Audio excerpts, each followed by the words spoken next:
Minutos Pandémicos. Hoje, 26 de março, é Dia Nacional do Livro. A data foi criada pela Sociedade Portuguesa de Autores com o intuito de destacar a importância do livro, do saber e da língua portuguesa em todo o mundo. Não é preciso ler muitos livros para perceber que a melhor forma de evitar o contágio pelo coronavírus é manter-se o máximo possível de tempo em casa. Já agora, aproveite e leia um livro. Se todos cumprirmos, não será muito difícil mantermos as ruas da Amadora assim, vazias.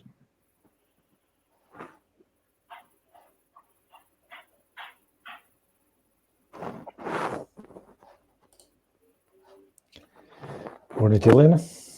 Boa noite, Jacinto. Olá, boa noite, Helena, boa noite, Pedro. Boa noite, cá estamos para mais um Minutos Pandémicos, não é? Exatamente. Isto no dia em que ultrapassámos a meia centena de vítimas mortais, mas, no entanto, há outros números que merecem ser analisados. É verdade, ultrapassámos infelizmente, mas previsivelmente também a meia centena de casos mortais. De recordar que de ontem para hoje tivemos um aumento de 17 casos mortais. Também temos uma boa notícia, que é uma boa notícia parcial. O número de recuperados quase duplicou, temos neste momento 43 doentes recuperados, mas o facto é que temos 3.544 casos confirmados de Covid-19 em Portugal. Há mais alguns números que são importantes nós também termos em conta em toda esta situação. E eu volto a bater naquele número que tenho batido muito em todos os minutos pandémicos, que é o número, para mim, mais preocupante de tudo isto, que é o brutal crescimento de casos de doentes em UCI. E, uma vez mais, independentemente de se ter feito algum alarido, quando se apresentaram os números de hoje, a dizer em UCI continuam 61 doentes, ninguém disse quais eram os doentes. Se era o A, o B e o C, e se continuava lá o A, o B e o C. Tivemos 17 mortes. Tendo 17 mortes, e partindo uma vez mais daquele princípio básico que grande parte deles estariam em UCI, isso significa que tivemos um aumento novamente de doentes internados em UCI de 44%. Há, no entanto, ainda outros números que eu gostava de falar hoje e de chamar a atenção para o cuidado que é preciso ter, sobretudo com algumas faixas etárias. É que parece que não tem importância nenhuma, mas 75% dos casos mortais são de doentes com mais de 70 anos. Entre os 60 e os 69 temos 13%, e entre os 50 e 59, 6,5% mais ou menos. Portanto, é preciso muito cuidado. As pessoas com mais idade têm que se resguardar o máximo possível. Não é o perigo de apanharem a doença. É que se apanharem a doença, a taxa de mortalidade é muito, muito grande. E eu volto a referir. 75% dos casos mortais, ou seja, 45 dos 60 mortos, são pessoas com mais de 70 anos. Depois, este número é mais complicado se o juntarmos a outro. É que apenas 16% dos infectados têm mais do que 70 anos.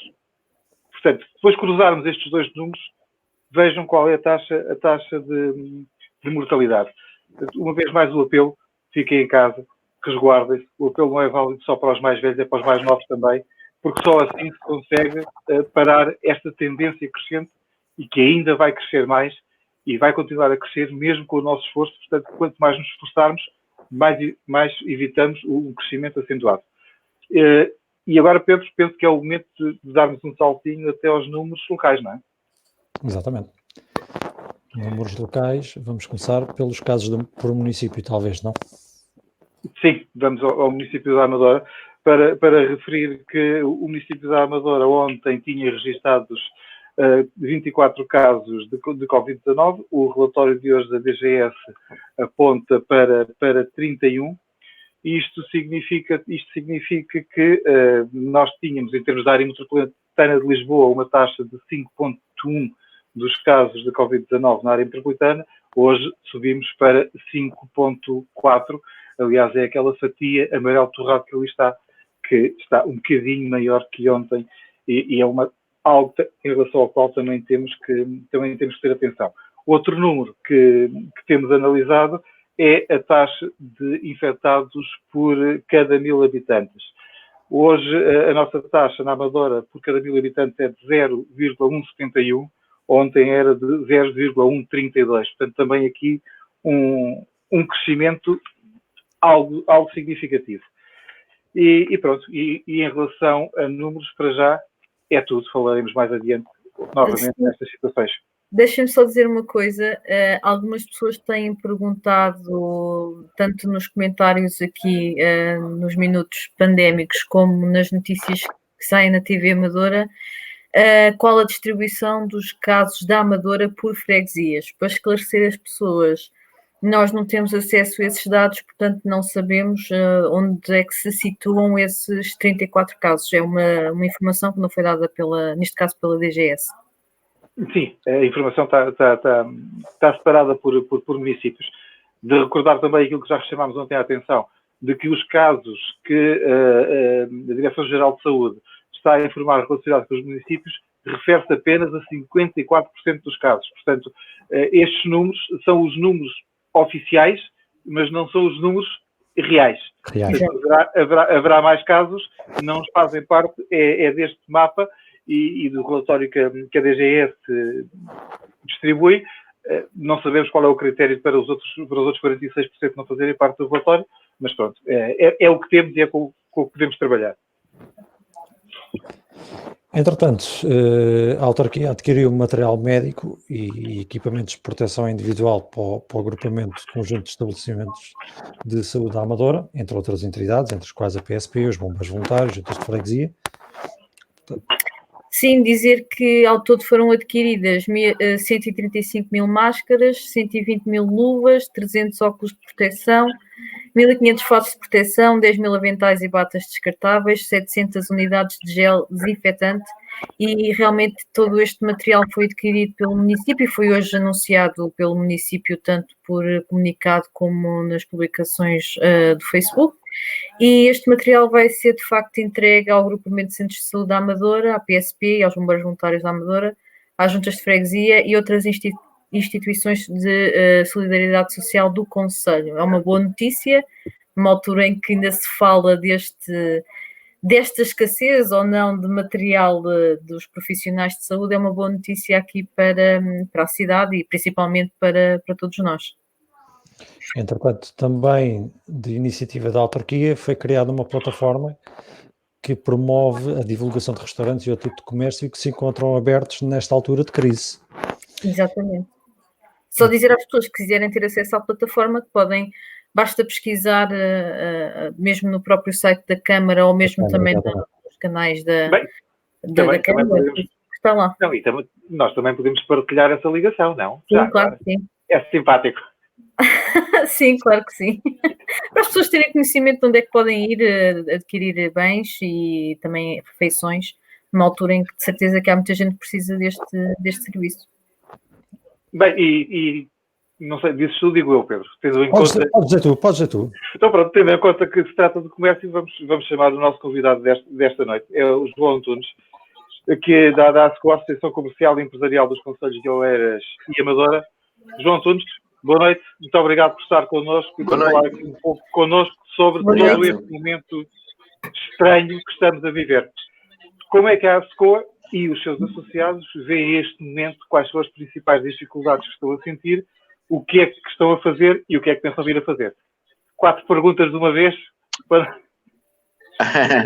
Nós o que temos feito, atender as aflições, que o principal é que toda a gente, isto foi não é uma crise como 2008 para cá, porque foi uma crise que foi devagar, não é? Esta foi de um dia para o outro, fechou toda a gente, principalmente restaurantes e deixou de faturar completamente, não é?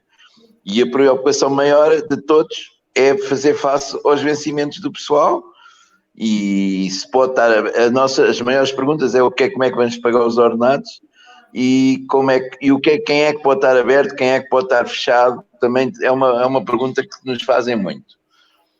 Nós, na segunda-feira, fizemos um comunicado porque com essas nossas preocupações todas, que, por exemplo, que a layoff não servia para o comércio, porque primeiro saiu com 90 dias, depois saiu com 60 dias, e comparado com o ano posterior, não dava, porque contando com o janeiro e fevereiro, para pagar em março não dava, porque não havia vendas, ou seja, baixas nas vendas no comércio, senão nos últimos 15 dias agora. Como saiu hoje, é muito bom. Eu acho que vai ser um alívio muito grande para os comerciantes. Vão pensar que já estão a ser ajudados, porque a outra não servia. Os comerciantes não estão a gostar muito da ideia de irem se endividar, porque muitos deles já estão endividados. Mais endividar perante a banca com mais juros é muito complicado, e também ninguém sabe bem como é que lidar com esta situação. Está tudo muito a aprender com a crise. Bem, mas vamos ver. Sim, Helena. Não, ia só perguntar, peço desculpa, ia só perguntar se os vossos associados têm manifestado preocupação relativamente ao pagamento de rendas, de água, de luz e de gás. Sim. Tem a ideia de que se calhar o Estado, ou melhor, Nós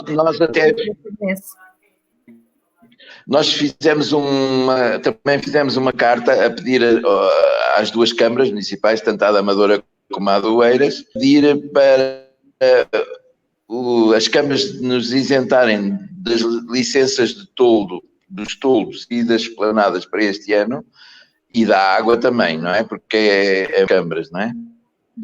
A eletricidade é com o governo. Também pedimos no nosso comunicado e as rendas. As rendas são um pesadelo para a pessoa que não faturou nada durante 15 dias e ter que pagar uma renda que não tem dinheiro, além dos ordenados, não é? E há lojas que têm rendas muito caras. Já teve alguma resposta da parte do CIMAS? Não tivemos resposta nenhuma das câmaras ainda. Muito bem. É que nos disseram as esplanadas ficavam já isentas, que o resto iam pensar. Bom, mas só para ver se entendo, o que pediram às câmaras de Amadora e de Oeiras, no fundo, é mais ou menos, ou algo semelhante àquilo que foi anunciado pela Câmara Municipal de Lisboa, se não estou enganado, ontem. Sim, exato. A Câmara de Lisboa anunciou que sim, que iam isentar o pequeno comércio das licenças de publicidade, tudo isso. Que é muito... É que há licenças, principalmente esplanadas, que são muito caras e de todos. E que, nesta altura do campeonato, todas as ajudas são boas. João Antunes, como é que vê o comércio reinventar-se depois de passarmos esta fase?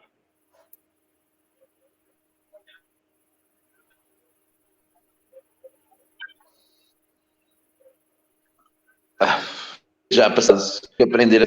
Eu lembro-me das cheias de 67. O meu pai ficou com 2 lojas de baixo. Uma delas saltou a montra e vazou a loja toda. Por isso, depois tivemos as cheias de 83. Temos vindo muitas crises, e acho que o comércio, após 25 de Abril, o comércio ajudou muita gente a conseguir sobreviver, porque muita gente não tinha dinheiro. Por isso, há muitas.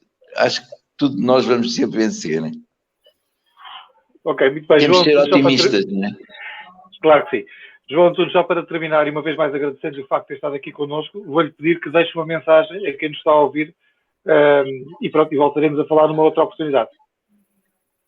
Com certeza. Nós o que gostamos muito é que o governo nos ajudasse no que for possível, e tem que olhar para o pequeno comércio. O pequeno comércio é um motor que é essencial para a vida das cidades. além de ser essencial para a vida das cidades, tem 80% do emprego a nível nacional, que é muito, e que se começa a haver desemprego, como alguns associados nossos chegaram ao pé de nós e disseram, olha, eu tenho algum pé, eu acho que já tenho alguma idade, vou dispensar todos os funcionários e vou fechar a empresa. É isso que nós não queremos. Queremos é que manter os postos de trabalho, porque senão a crise ainda fica muito mais complicada. João, E obrigado a todos. Muito obrigado. Muito obrigado. Obrigada. Obrigado a eu. Obrigado. Boa noite. Entretanto, a Junta de Freguesia da Aventeira, na sua página de Facebook, lançou hoje um apelo destinado a um hospital para quem tenha intercomunicadores de bebê. Exato, para poder comunicar. Com...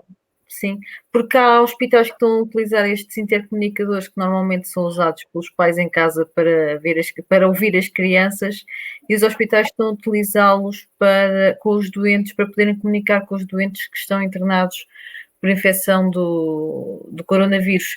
E então a Junta de Freguesia da Aventeira hoje publicou um anúncio, digamos assim, um apelo a pedir que quem tenha este tipo de objeto em casa, que o possa doar para que eles o façam chegar, neste caso ao Hospital de Egas Meniz. Por isso acho que basta também, se calhar primeiro telefonarem para a Junta, para, se tiverem estes objetos, para lhes dar conhecimento que os têm, para saber como é que os podem entregar. Outra coisa que eu gostava de falar, que eu entretanto vi, foi relativamente, nós tivemos aqui o presidente da Junta de Freguesia da Encosta do Sol connosco há 2 dias, creio, o tempo passa muito rápido, e ele falou-nos de um projeto relativamente aos livros, ter uma biblioteca que fosse a casa das pessoas, e esse projeto foi hoje anunciado também na página de Facebook da Junta de Freguesia da Encosta do Sol. Muito bem.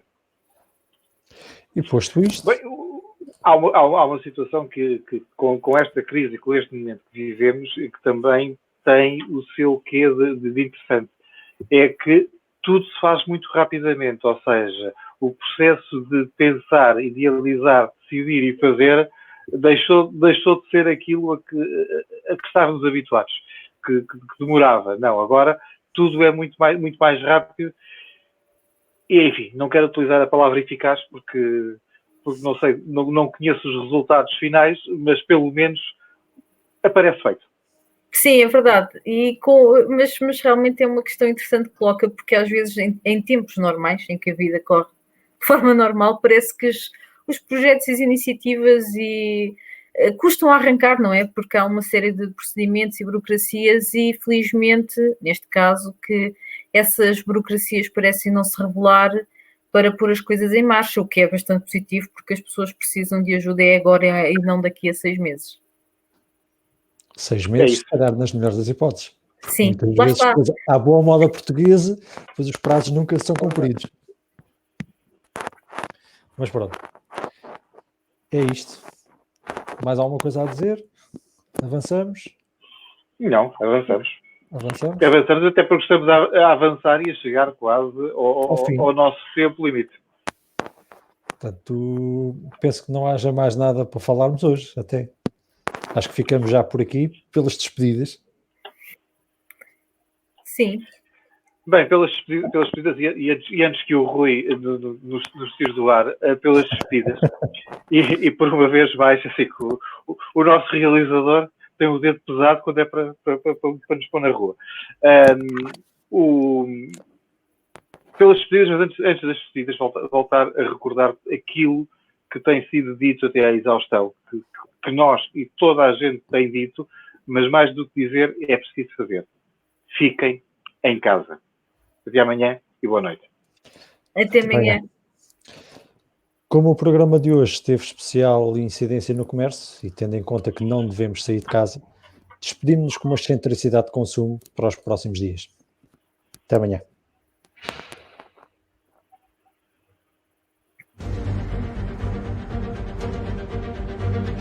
Minutos pandémicos.